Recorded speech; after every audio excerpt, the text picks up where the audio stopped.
Ibikorwa rusangi vyo kuri uyu wa 22 Ndamukiza umwaka wa 2023 ku rwego rw'intara ya Bujumbura vyabereye ku mutumba Muhororo zone Mageyo komine Mubimbi ahariko harubakwa isoko ya kijambere izo bigeretse rimwe. Imvukira z'intara zirongowe na Buramatari hamwe na bene gihugu baregeranije amatafari bongera bacanga isima n'urucekere bija mu bitanda vyo hasi mu mushinge. Ijambo ry'ikaze musitanteri wa komine Mubimbi Dismas Harimenshi yaramenyesheje ko amahoro arahari abene gihugu bari ku kivi kandi ko komine ifise n'indi migambi iriko irarangura. Yarangije akengurukira imvukira zaje kubafasha kuduza kivi. Buramatari Desire Nsengiyumva yahanuye abene gihugu kwijukira uburimyi n'ubworozi hamwe n'ibikorwa vy'iterambere mu guterera n'ibindi bikorwa nk'ikibuga c'intara kiriko cubakwa Ikarunga muri komine Isare. Nayo ibijanye n'igwirirana ry'abantu Buramatari agira ati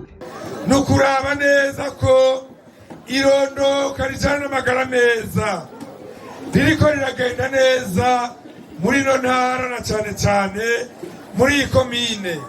Murabe neza irondoka ryacu hanyuma murabe neza ko rijanye n'umwimbu kandi rijanye n'amagara meza. Niwasanga bitariko biragenda neza ucuraba wikubita agashi kuko ejo tuzogusaba amahera y'amashure, ejo tuzogusaba amafaranga yo kubaka amavuriro, ejo tuzogusaba ikintu cose c'umwene gihugu c'umwana wawe. Rero wavyaye benshi uzosanga uriko wita mu ngorane. Mumenya ko iyo soko yubakwa ku buryo bwa komine n'intererano za bene gihugu.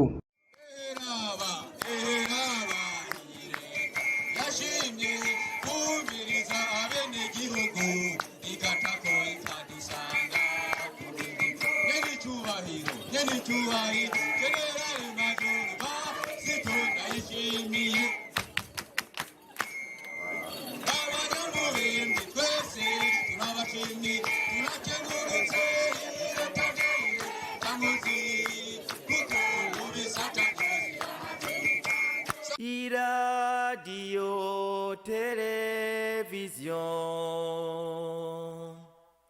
RTBB Nijwi ryiza ry'Uburundi bwiza.